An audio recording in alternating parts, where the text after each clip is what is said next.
عليكم رقيبا يا أيها الذين آمنوا اتقوا الله وقولوا قولا سديدا يصلح لكم أعمالكم ويغفر لكم ذنوبكم ومن يطع الله ورسوله فقد فاز فوزا عظيما أما بعد فإن أحسن الكلام كلام الله وخير الهدى هدى محمد صلى الله عليه وسلم وشر الأمور محدثاتها فإن كل محدثة بدعة وكل بدعة ضلالة وكل ضلالة في النار.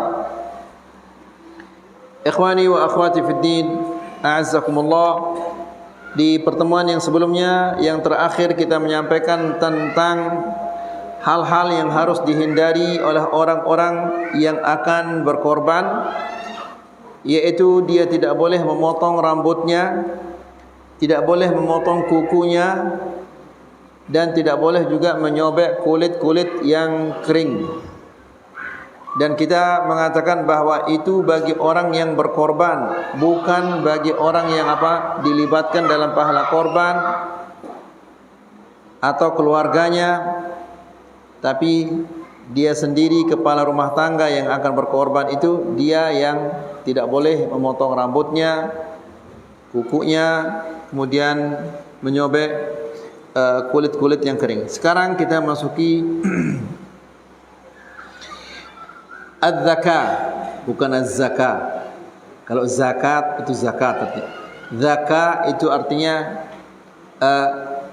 melakukan sesuatu yang menjadikan hewan korban ini halal untuk dimakan. Dengan kata lain menyembelih.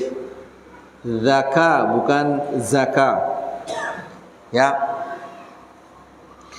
Jadi yang dimaksud dengan zakah ini adalah fi'lu ma yahillu bihil hayawan alladhi la yahillu illa biha min nahrin aw dhabhin aw jarhin. Yaitu melakukan sesuatu yang menjadikan hewan korban itu halal untuk dimakan. Apakah melakukan nahar? Apa nahar itu ya ikhwah? Menyembelih apa? Tadi pagi sudah kita sebut. Menyembelih nahar. Menyembelih onta. Bagaimana cara menyembelihnya? Dalam keadaan berdiri, diikat tangan kanannya, tangan kirinya, kemudian ditusuk. Itu nahar. Kemudian dzabh. Selain onta, menyembelihnya namanya dzabh, dibaringkan kemudian disembelih. Ini namanya dzabh. Atau jarh, melukainya, yang kabur misalnya, ya, yang tidak bisa diikat, tidak bisa, atau dia jatuh kemudian dia akan jatuh ke dalam sumur, ya, sulit untuk disembelih, maka dengan cara apa saja melukainya, dengan menyebut nama Allah Subhanahu wa taala, maka dia akan menjadi halal. Wa ishtaratu lidzakati syurutun tis'ah. Disyaratkan untuk menyembelih ini ada 9 syarat. Yang pertama, an yakuna al-mudzakki 'aqilan mumayyizan. Yang menyembelih ini adalah orang yang berakal, bukan orang gila. Mumayyiz, dia baligh, dia sudah baligh, dewasa. Fala yahillu ma dzakkahu majnunun aw sakranun aw saghir lam yumayyiz. Tidak halal sembelihannya orang yang gila, orang yang mabuk, atau anak kecil yang belum dewasa. Ini sembelihannya tidak halal. Au kabirin dhahaba tamyizuh, atau orang yang pikun. Ya. Ini dia tidak halal sembelihannya karena tidak ada akalnya. Yang kedua, an yakuna musliman au kitabiyan. Yang menyembelih ini dia seorang muslim atau dia seorang kitabi. Apa yang kita maksud dengan kitabi? Kitabi itu orang Yahudi dan orang Nasrani, namanya kitabi. Kenapa dia dinamakan kitabi? Karena dia punya kitab dari Allah. Fa ammal muslim, adapun orang muslim, fayahillu ma dzakkahu sawa'un kana dzakaran am untha, adlan am fasiqan, tahiran am muhditsan. Jika yang menyembelih seorang muslim itu, maka seorang muslim sembelihannya halal, baik dia laki-laki maupun perempuan.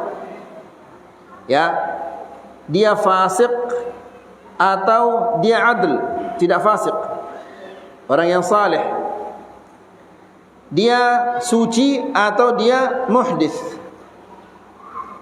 Ya, suci, tahir itu lawannya muhdits. Jadi seorang laki-laki dia janabah, boleh dia nyembelih. Seorang muslim dia janabah, boleh dia nyembelih? Boleh dia nyembelih apa enggak? Hah? Boleh. Seorang muslim dia sembelihannya halal. Dia suci atau tidak suci, sembelihannya halal. Wanita yang haid, boleh enggak dia nyembelih? Boleh dia nyembelih. Ya. Wa amma itu seorang muslim. Karena orang muslim hukum asalnya sembelihannya itu dia halal. Ya, dia laki maupun dia perempuan, dia saleh atau dia tidak saleh, dia muhdits atau tidak. Wa ammal kitabi, adapun orang yang kitabi, orang Hindu termasuk kitabi?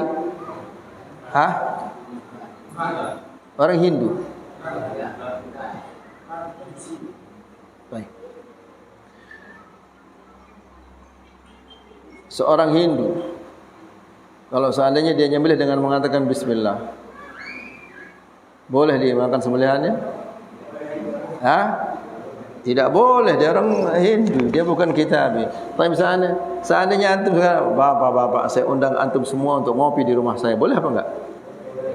Kenapa boleh? Hah? Bukan sembelihan.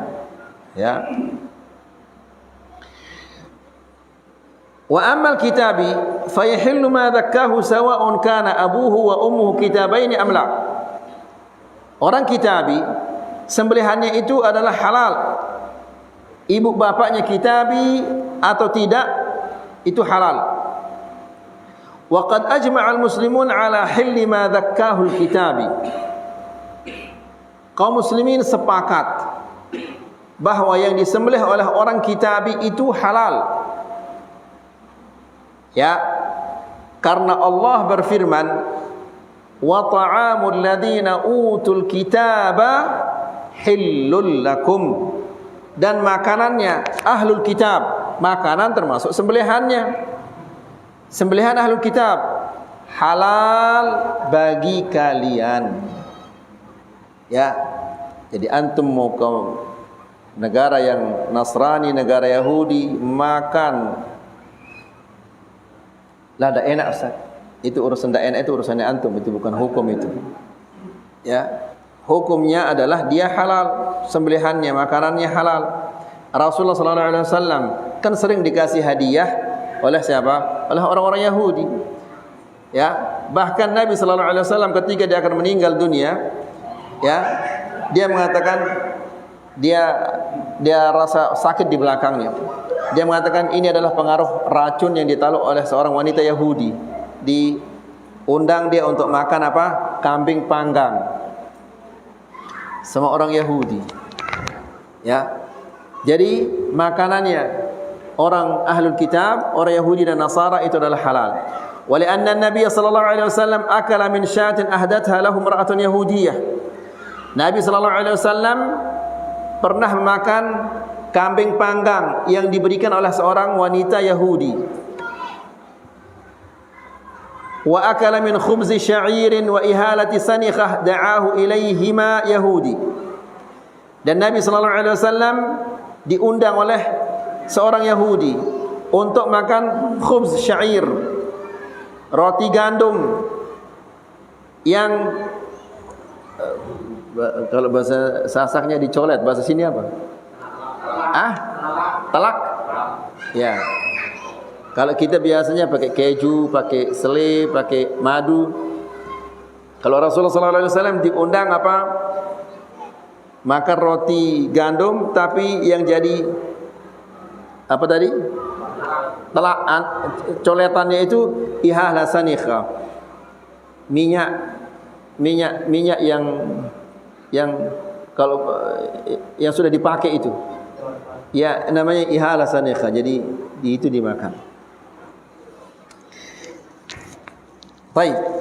Di sini khubz syair, roti gandum. Roti gandum ini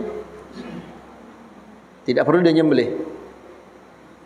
Terus ihalah sanikhah, minyak. Kenapa hadis ini dibuat sebagai dalil bahwa boleh kita makan sembelihannya orang Yahudi dan orang Nasara? Hayo lekhu, biar antum tidak ngantuk ini. Kenapa? Faham maksud saya ayo lekhu? Sekarang kita para ulama sepakat bahwa makanannya orang Yahudi boleh dimakan. Ya, Nasrani boleh dimakan. Lalu dibawakan dalilnya. Apa dalilnya? Dalilnya Rasulullah SAW pernah diundang makan. Apa hidangannya itu? Roti gandum dan minyak yang sudah bekas. Baik. Kenapa hadis ini dibuat jadi dalil bahwa makanannya orang Yahudi, orang Nasara boleh dimakan? Nah, minyak itu kan bekas binatang yang mereka sembelih, diambil lemaknya kemudian dijadikan sebagai minyak.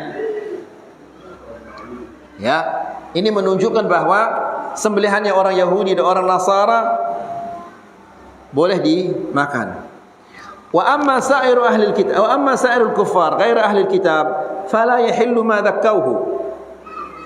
Adapun selain ahlul kitab, orang Hindu, Buddha, Konghucu, apapun namanya, tidak boleh dimakan sembelihannya. Karena mereka tidak punya kitab dari langit. Lima fumi qawlihi ta'ala, ini berdasarkan firman Allah, wa ta'amul ladhina utul kitaba, makanannya ahlul kitab. Berarti selain ahlul kitab itu tidak boleh kalian makan. Fa innal ladhina utul kitab اسم موصول وصلته وهما بمنزلة المشتق المتضمن لصفة معنوية يثبت الحكم بوجودها وينتفي بعدمها. Jadi ahlul kitab, sifat ini harus ada pada orang yang nyembelih itu. Berarti kalau dia bukan ahlul kitab, maka sembelihannya tidak boleh untuk dimakan. Apapun nama agamanya selain ahlul kitab, selain Yahudi dan Nasrani, maka itu tidak boleh dimakan. Mungkin ada orang mengatakan, oh mungkin dulu itu sekarang lain, sekarang berbeda. Sekarang mereka sudah berubah agamanya. Orang Yahudi dan orang Nasara, mereka berubah agamanya sejak dahulu. Musa alaihissalam meninggal dunia, langsung mereka rubah At-Taurat. Ya, Isa alaihissalam diangkat oleh Allah Subhanahu wa taala, mereka langsung rubah Injil ini. Jadi perubahan terjadi dalam Taurat dan Injil ini bukan sekarang, sejak dahulu.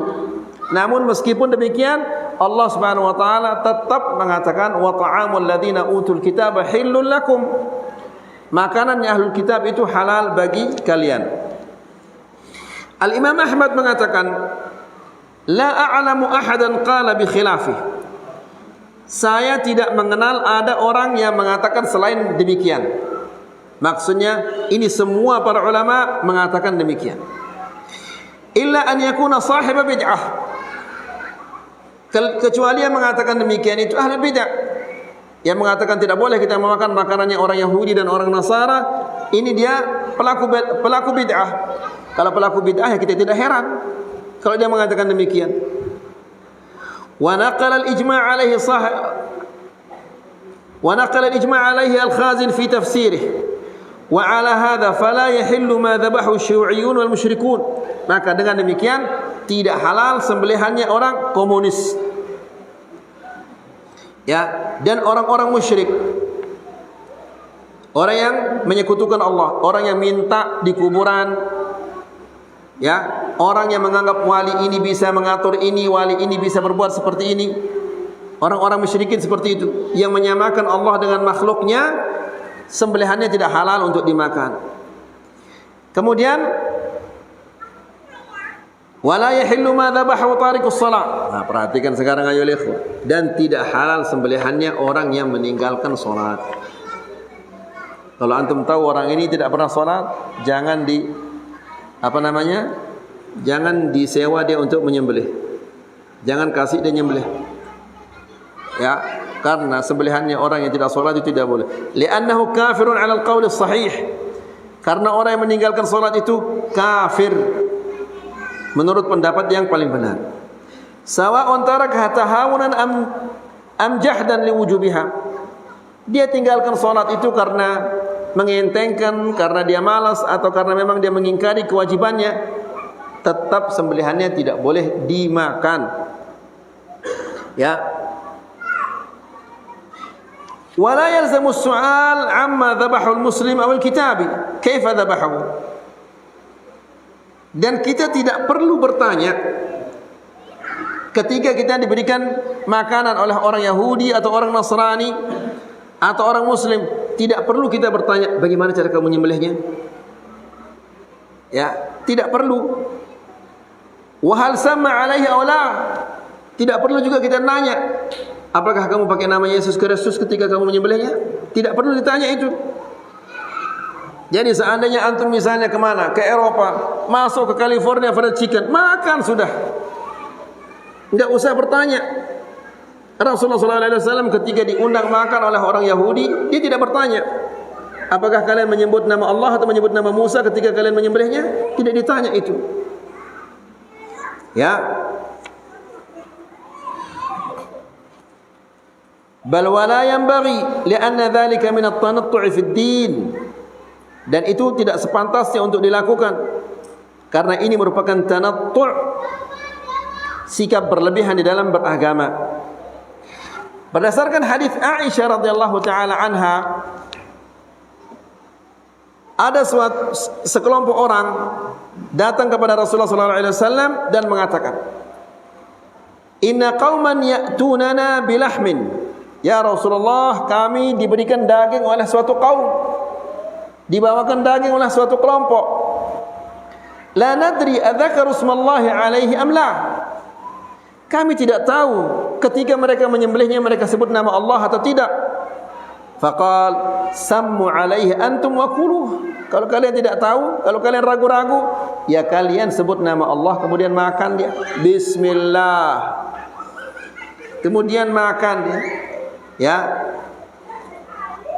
Wa qalat wa kanu hadithi ahdin bi kufrin. Orang yang sekelompok orang yang bertanya itu mereka adalah baru-baru masuk Islam. Jadi mereka belum faham Islam, makanya mereka bertanya. Kalau sudah mantap Islamnya, sudah lama Islam itu masuk ke dalam hatinya, tidak mungkin dia akan bertanya seperti itu karena ini adalah hukum yang yang sudah umum. Jadi Nabi SAW memerintahkan mereka untuk menyebut nama Allah kemudian memakannya. Syarat yang ketiga, an yaqsid at-tadhkiyah. Ketika dia menyembelih, dia meniatkannya adalah agar dia halal untuk dimakan. Jangan dia tidak niatkan apa-apa atau dia sekedar ingin balas dendam. Ya, dia sakit hati kepada kambing ini karena setiap malam dia ngembek terus nggak bisa tidur dia. Ya, maka syarat yang ketiga an yaqsid at-tadhkiyah. Liqaulihi ta'ala illa ma dhakkaitum. Karena Allah berfirman illa ma dhakkaitum, kecuali yang kalian tadhkiyah. Apa tadhkiyah tadi? Apa zakat tadi yang kita katakan itu? Ya, melakukan sesuatu yang menjadikan hewan halal untuk dimakan.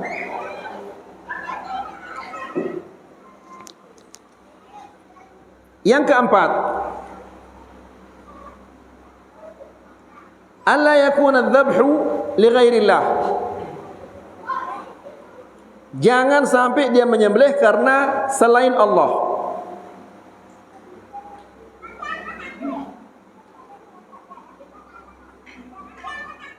Fa in kana li ghairillah lam tahillu adh-dhabiha. Kalau dia menyembelihnya karena selain Allah, maka sembelihannya itu tidak halal. Sama seperti yang ketiga tadi, jika dia marah, dia tidak niatkan untuk menghalalkannya, dia sembelih saja karena jengkelnya, ya.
Ya, atau kalau pisau dia pakai apa? Seng misalnya, atau yang lain-lain. Jadi yang mengalirkan darah dan disebut nama Allah, maka silakan.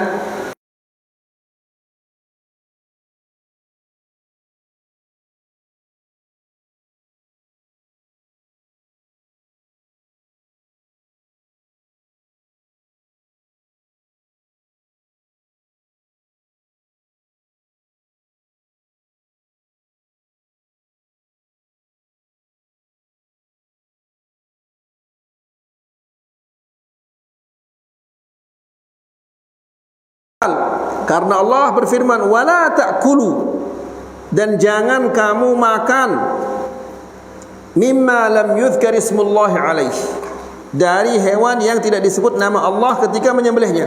Maka ini perlu kita saling mengingatkan, ya, yang menyembelih itu ingat sebut nama Allah, ya.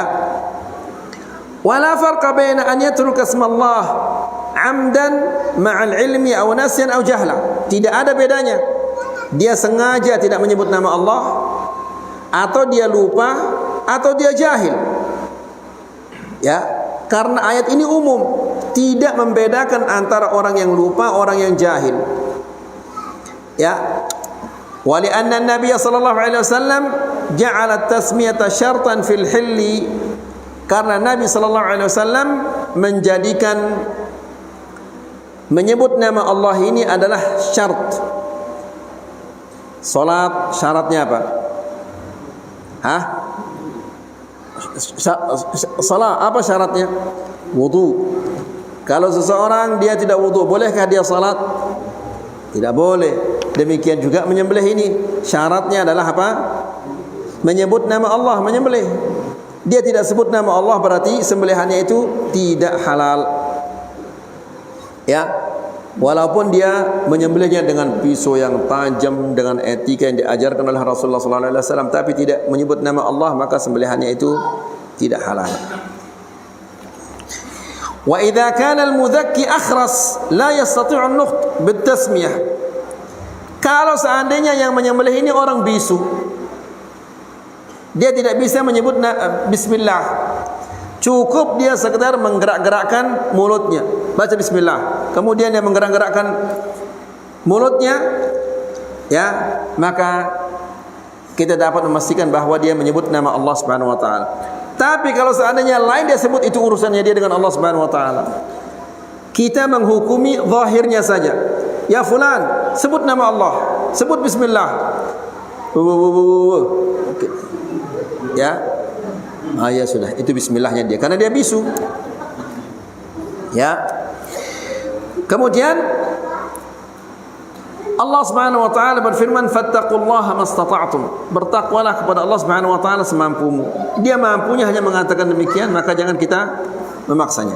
Yang ketujuh, an takuna dzakatu bi muhaddadin yanhrud dam. Sembelihan itu harus dengan sesuatu yang tajam yang dapat mengalirkan darah, seperti besi atau batu atau kaca yang bisa mengalirkan darah. Liqaulin Nabi sallallahu alaihi wasallam, berdasarkan hadis Nabi sallallahu alaihi wasallam yang kita sudah sebutkan tadi, ma anharad dam wa dzukira smullahi alaihi fakulu. Apa saja alat yang mengalirkan darah, pisau, kaca, kayu, batu yang mengalirkan darah, ya, ada batu yang tajam-tajam itu, waduh, tajam sekali itu, kayak silet itu, ya. Nah, yang mengalirkan darah dan disebut nama Allah, maka makanlah. Ma lam yakun sinnan aw dhufran, selama itu bukan gigi dan bukan kuku. Jadi tulang, kuku tidak boleh digunakan untuk menyembelih. Lalu kata Rasulullah sallallahu alaihi wasallam, "Wa sa'uhadditsukum an dzalik." Aku beritahu kalian sekarang tentang gigi dan kuku ini. Wa amma dhafru amma sinnu fa'adhm. Adapun gigi itu adalah tulang. Tulang tidak boleh digunakan untuk menyembelih. Wa amma dhafru, adapun kuku, maka famadyul habasyah, itu pisaunya orang Habasyah, orang Ethiopia.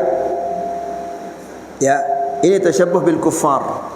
Jadi tidak boleh kita menyembelih dengan tulang, dengan kuku. Kemudian akhwani fid din azakumullah,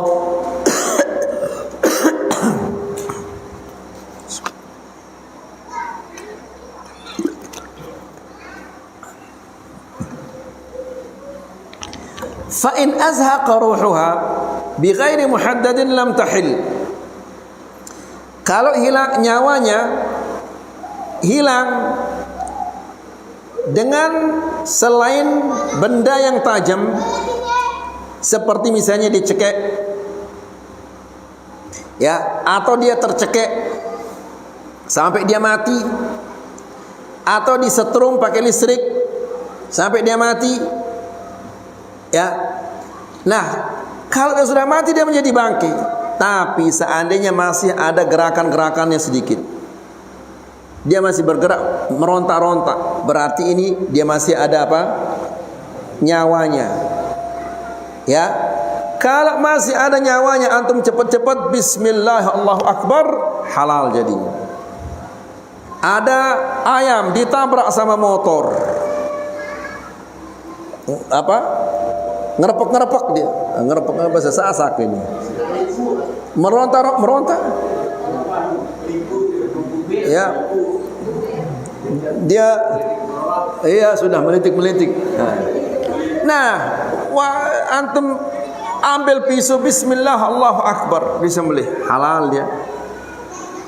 Tapi kalau dia sudah mati karena disetrum atau karena dia tercekek, maka itu tidak halal untuk dimakan.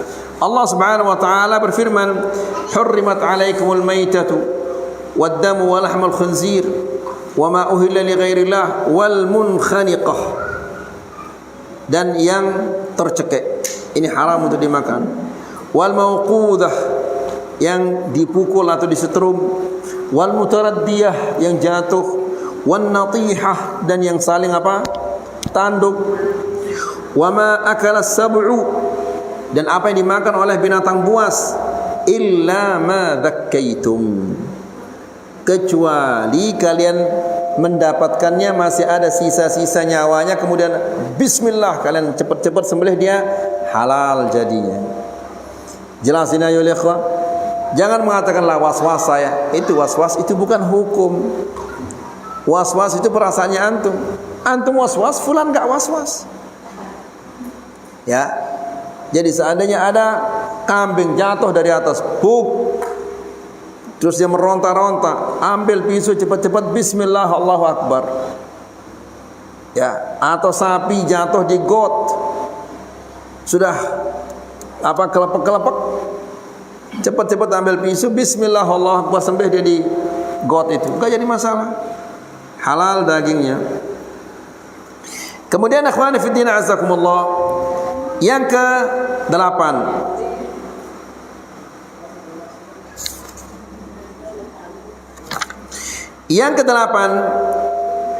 inharud dam, mengalirkan darah. Jadi harus darahnya itu keluar. Karena kalau darahnya tidak keluar, dagingnya akan rusak. Kambing saja kalau antum salah gantung kakinya, ya, itu yang digantung itu harus kaki belakangnya. Kalau yang di depan digantung, darahnya enggak keluar dia, sehingga dagingnya amis sekali. Ya. Jadi inharud dam, mengalirkan darah. Ini berdasarkan hadis Nabi sallallahu alaihi wasallam yang mengatakan ma anharad dam wa dzukira smullah fakulu. Apa saja yang mengalirkan darah dan disebut nama Allah, maka makanlah. Summa in kana al-hayawanu ghaira maqdurin alaih. Adapun jika hewan itu dia kabur, tidak bisa ditangkap atau jatuh di sumur, maka kafa inharud dam fi ayyi mawdi'in kana min badanih. Kalau kondisinya seperti itu, kita mau turun ke sumur sulit bisa turun di sumur, maka bagian tubuhnya mana saja yang bisa kena dengan pisau sehingga membuatnya mati, itu adalah halal untuk dimakan. Wal aula an yataharra ma kana asra'u izhaqan li ruhi. Namun dia lebih baik dia mencari bagian dari tubuhnya yang bisa membuatnya cepat mati, supaya dia jangan tersiksa. Jelas ya ikhwah? Di got kita sulit untuk turun, atau di sumur sulit kita bisa turun ke sumur itu. Maka mana saja bagian tubuhnya yang bisa kita capai untuk menghilangkan nyawanya, silahkan, tidak apa-apa, karena ini bentuknya darurah. Lain dengan yang dalam keadaan terikat, ini maka harus disembelih secara yang syar'i dan mengalirkan darahnya dan memotong beberapa urat. Yang pertama, irqani ghalidhani muhitani bil halqum. Urat yang besar di sini nih yang mengalirkan ini? Urat apa namanya ini? Yang besar di sini nih.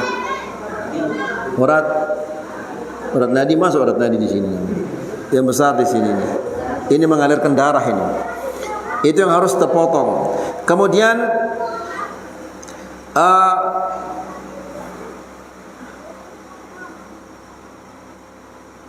al-hulqum. Al-hulqum itu adalah saluran nafas. Apa namanya? Kerongkong untuk pernafasan. Ya.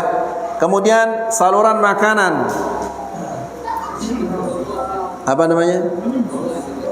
Masa kerongkongan juga saluran nafas, kerongkongan, saluran makanan juga kerongkongan namanya. Hah? Nah, itu dibantah sama ummahat itu. Jadi yang terpotong itu 4. Yang pertama 2 urat yang besar di kiri kanan ini yang mengalirkan darah ini. Kemudian yang menyalurkan nafas dan saluran makanan ini semua itu harus terpotong. Syarat yang ke-9.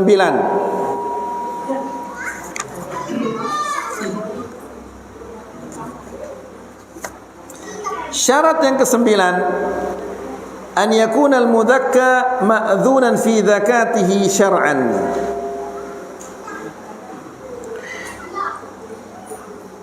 Yang disembelih ini adalah hewan yang dibolehkan untuk disembelih, yang bisa dizaka. Sekarang ayo lihat, seandainya ada seorang muslim, dia sembelih seekor babi, dia bismillah Allahumma hadza minka walak, boleh dia dimakan itu? Nah, ini tidak boleh. Bagaimanapun dia caranya menyebut nama Allah, meskipun dia baca suratul Baqarah sebelum dia menyembelihnya, tetap dia tidak boleh. Karena ini adalah tidak bisa dizaka. Ya. Anjing misalnya. Ya. Ini tidak bisa dizaka. Kemudian ikhwani fi din azakumullah, seperti apa yang tidak bisa dizaka ini? Seperti orang yang berhaji misalnya, dia berburu. Orang berhaji nggak boleh dia berburu.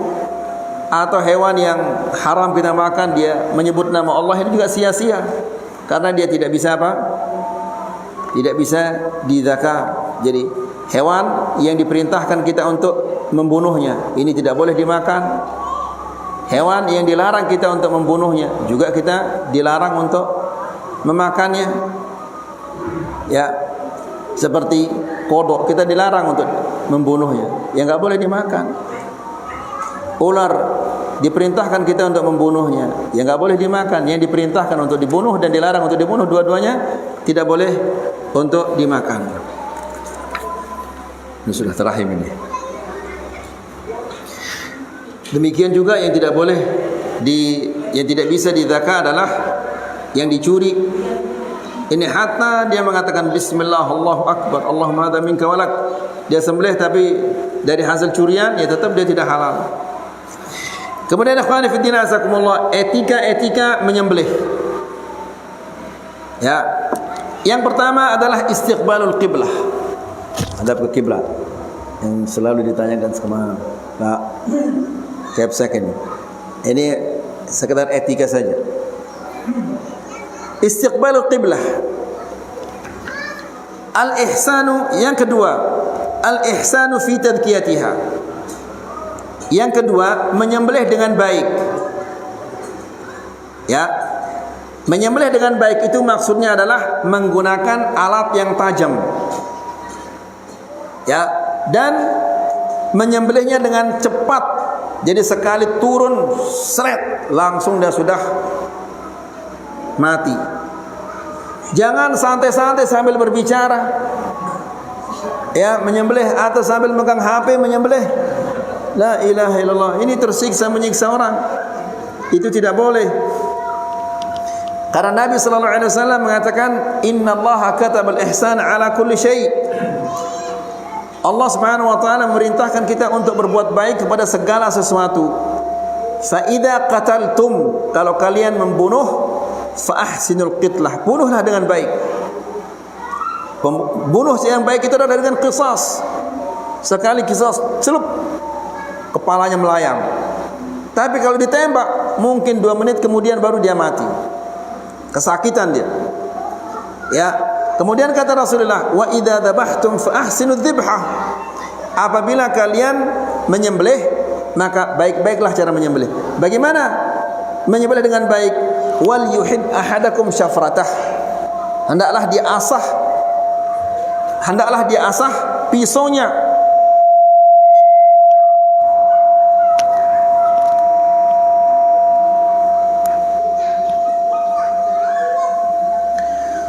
Hendaklah dia mengasah pisaunya. Wal yurih dhabihatah, dan hendaklah dia membunuhnya dengan cara yang nyaman. Yang ketiga,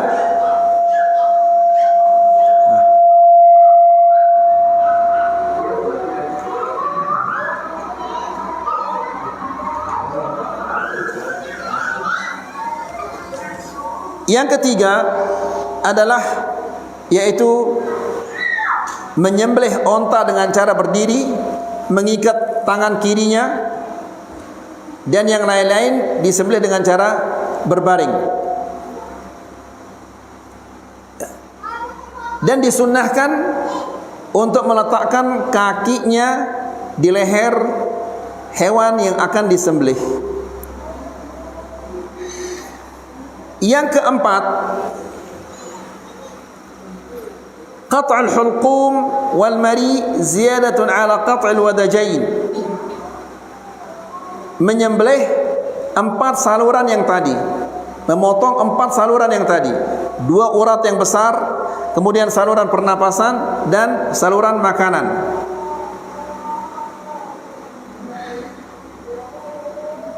Yang kelima, an yastura as-sikkin 'anil bahimah 'inda haddiha fala taraha 'inda adh-dhabh. Mengasah pisau jauh dari mata hewan yang akan disembelih. Ya, dan termasuk juga tidak boleh kita menyembelihnya di depan temannya.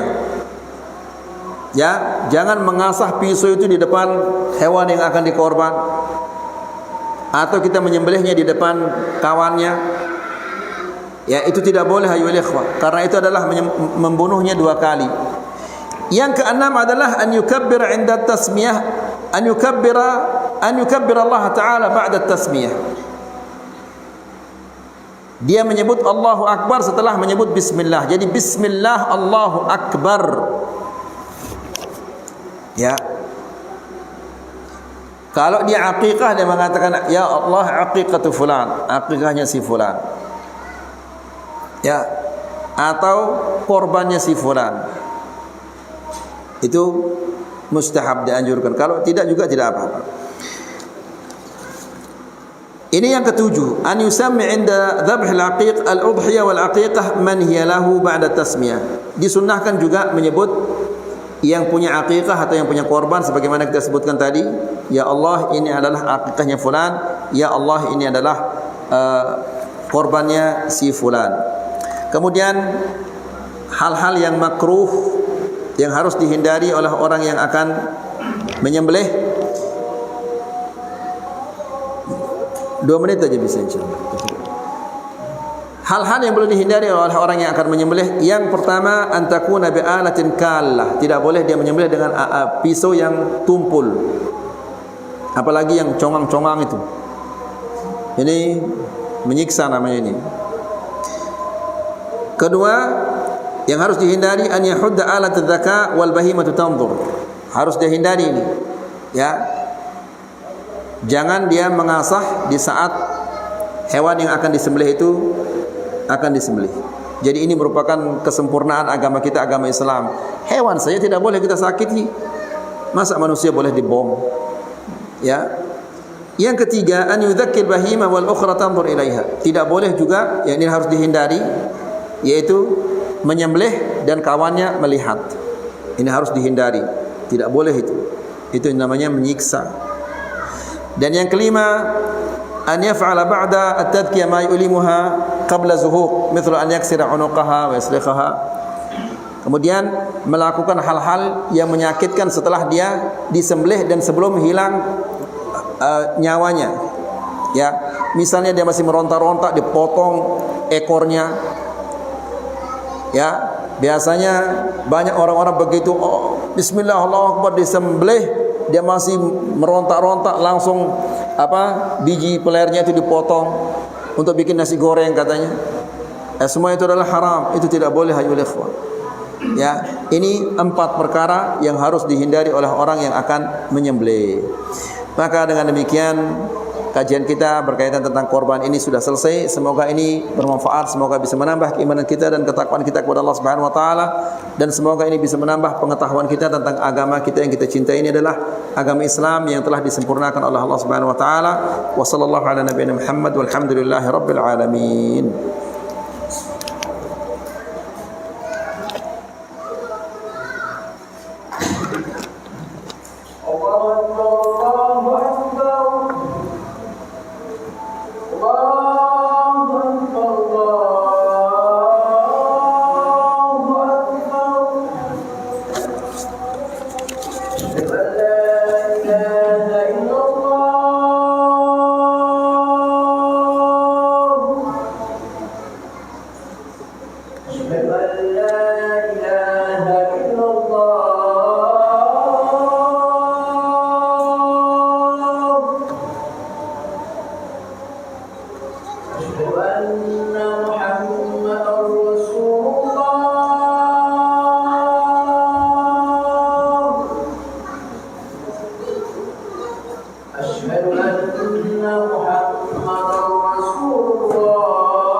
Bismillah wassalatu wassalamu ala Rasulillah wa ala alihi wa sahbihi wa man walahu ba'd.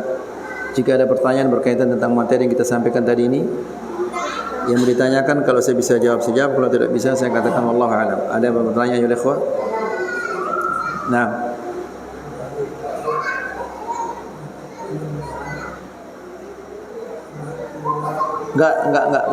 Enggak saya dengar.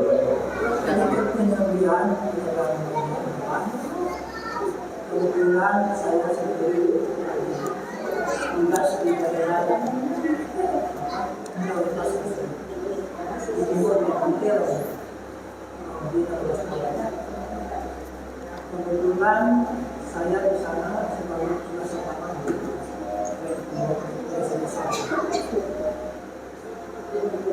jadi di sana agama mayoritas itu Kristen.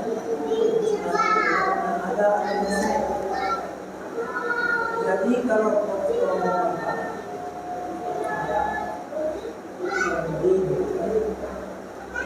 ini harus di sana itu harus orang Muslim ya.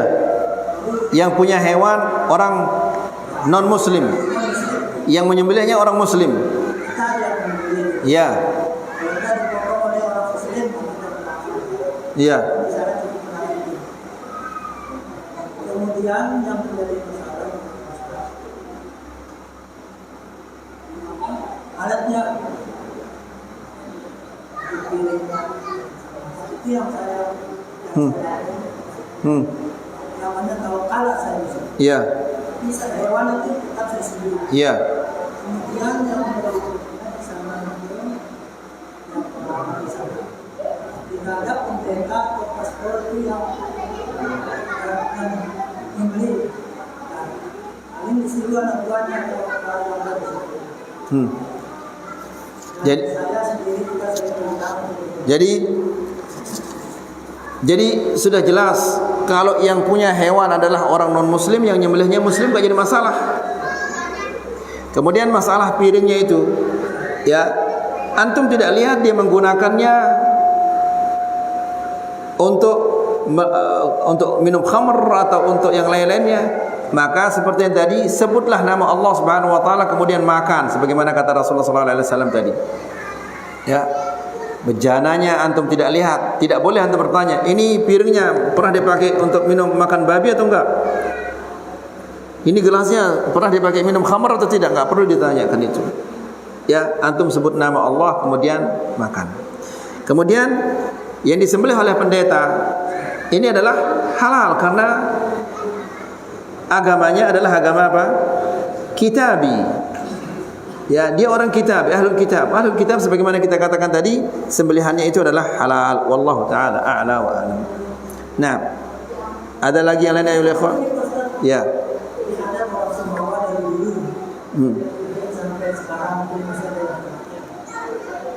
Kalau sembelih ayam 2 kali itu anak atau 2 kali. Ya. 4 kali. Itu adalah bid'ah. Nabi SAW dia sembelih kambing, sembelih onta, tetap bismillahnya 1 kali. Kok dia menambahnya jadi 4? Kalau ayam 2 berarti. Ya, la ilaha illallah. Dari mana datangnya? Dari mana dalilnya? Itu tidak ada contohnya dari Nabi SAW. Itu adalah bid'ah. Wallahu a'lam. Ada lagi pertanyaan ya ikhwan? Naam.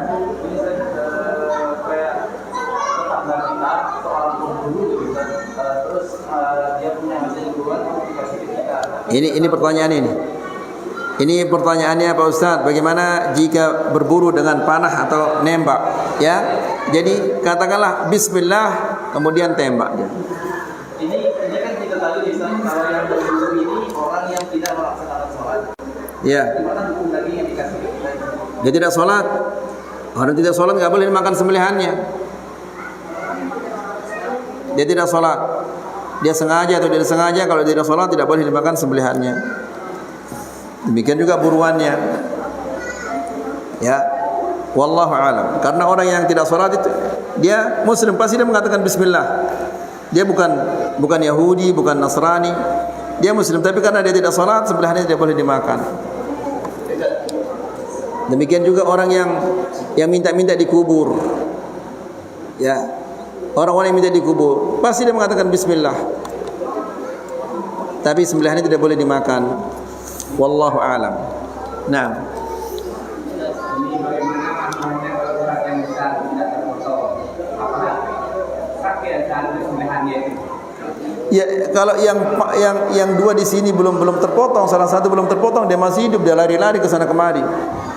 Dia terbagi, tapi satu urat yang besar belum terpotong. Yang 2 ini harus, yang 2 ini syaratnya. Adapun saluran pernafasan, saluran ini perlengkapnya saja. Kalau sudah habis darahnya itu, maka dia akan melemas, kemudian dia akan meninggal. Ini pernah terjadi di kampung. Katanya satu urat yang besar tidak terpotong, dia mati. Ya. Ada orang yang sudah masak makanannya, hanya dagingnya itu. Ada orang yang tanam dan buang. Ya. Sekarang yang mengatakan dia belum terpotong salah satu uratnya, apakah dia lihat uratnya itu belum potong atau sekedar perkiraannya saja? Ya, perkiraan, nggak mungkin dia meriksanya ini. Itu adalah perkiraannya saja itu. Wallahu a'lam. Nah, ya. Ini ya ada seorang yang kebanyakan orang yang di kampung kita kalau orang yang mau melahirkan ramuan kayak ayam ini, Ya. dia sembelihkan ayam. Itu bid'ah dhalalah itu. Enggak boleh. Ya, dia itu menyembelih untuk keselamatan rumahnya, supaya jangan dijauhi, supaya jangan didekati oleh jin.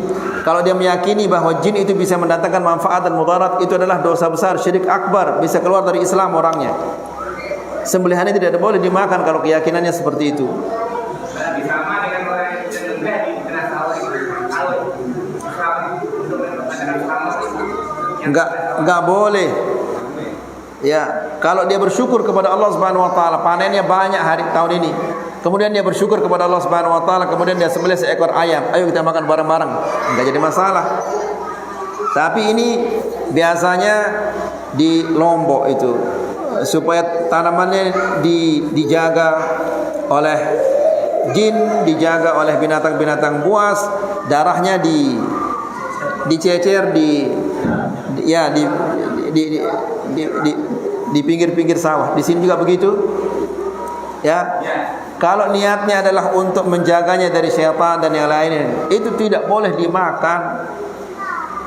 Bukan begitu cara memohon perlindungan. Kalau mohon perlindungan dan penjagaan kepada Allah, bukan kepada syaitan. Wallahu a'lam. Ada lagi yang lain dari ikhwan? Tadi di awal kata syarat Inggris kan muslim. Ya. Dia soalnya maupun fasik. Ya. Orang tinggal meninggalkan sholat kan termasuk orang yang Maksudnya di sini fasik adalah orang yang mungkin dia suka berbohong. Ya. Ya, kalau dia sholat dia kafir. Dia tidak nepati janji. Yang seperti itu. Itu adalah orang yang fasik. Wallahu a'lam. Di sini ada pertanyaan, bolehkah kita korban diniatkan untuk bapak yang sudah meninggal dan bagaimana kita niatkan? Ini sudah kita jelaskan. Kalau secara khusus itu dia menyembelih, dia beli seekor kambing ini untuk bapaknya yang sudah meninggal, ini tidak ada contohnya dari Rasulullah sallallahu alaihi wasallam. Tapi boleh dilibatkan dia, dimasukkan dia dalam korban itu.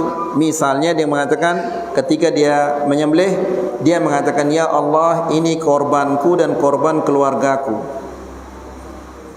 Ya, maka termasuk juga di sana ibunya, bapaknya, kakeknya, neneknya yang sudah meninggal, semuanya masuk dalam korban itu. Wallahu taala a'la wa alam. Pertanyaannya panjang, namun kesimpulannya adalah berkaitan tentang perbedaan penentuan 9 Zulhijjah antara Indonesia dan Arab Saudi. Jadi ikhwani fiddin azakumullah, puasa Arafah itu ikuti Arab Saudi karena Arafah itu hanya ada di sana. Adapun lebaran ikuti Indonesia. Ya. Demikian jawaban para masyayikh. Ini sering sekali terjadi seperti ini, dan kita tanyakan kepada masyayikh agar kalian mendapatkan dua kebaikan itu. Puasanya ikuti Arab Saudi karena wukuf itu hanya ada di sana, enggak ada di tempat lain. Arafah hanya ada di sana, enggak ada di tempat lain. Adapun lebaran kalian ikuti pemerintah kalian agar kalian mendapatkan dua kebaikan ini. Kebaikan mengikuti hari Arafah dan kebaikan mengikuti pemerintah kalian. Wallahu taala a'la wa alam. Ada lagi yang belum jelas ayo ikhwah? Naam. Berkaitan dengan apa? Haji. Ini masalah keberangkatan ini.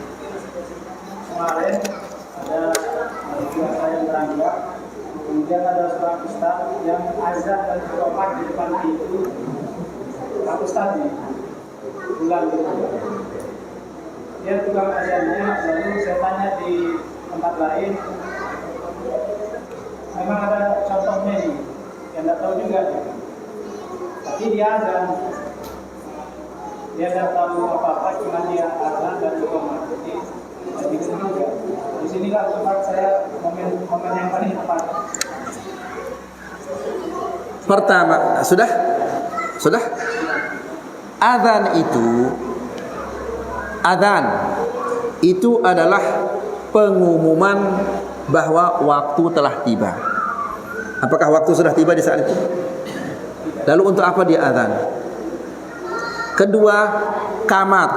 Qamat itu adalah pemberitahuan bahwa salat akan segera dilaksanakan. Apakah ada orang salat pada saat itu? Berarti itu perbuatan yang sia-sia.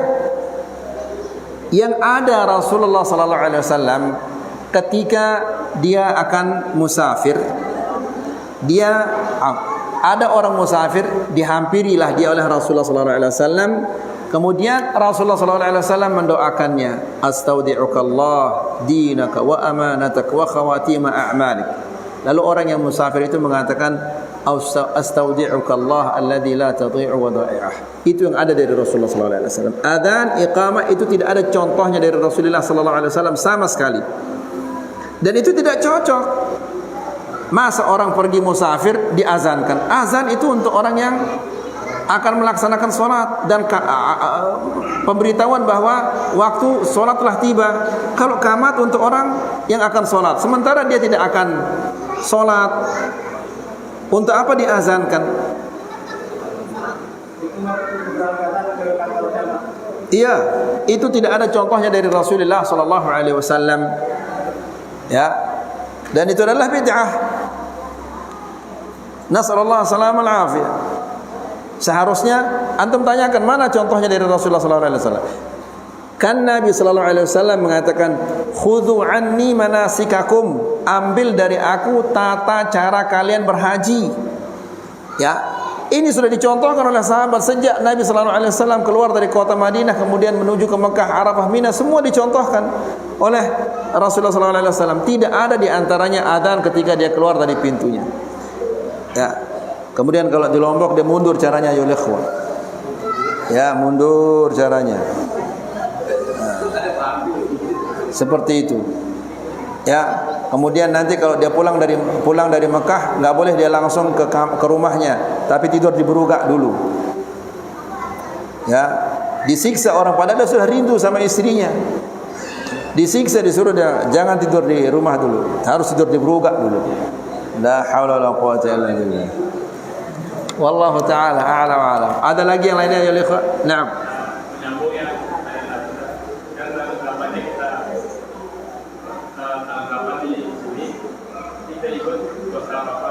Iya. Tidak perlu lagi. Sudah cukup kita puasa sama puasa sama Arab Saudi karena di sana tempat Arafahnya. Kemudian kita lebaran bersama kaum muslimin di Indonesia. Wallahu taala a'la wa a'lam. Tapi mungkin kita cukup sampai di sini, semoga ini bermanfaat. Wassallallahu ala nabiyina Muhammad wa subhanakallahumma bihamdika asyhadu an la ilaha illa anta astaghfiruka wa atubu ilaik. Wassalamualaikum warahmatullahi wabarakatuh.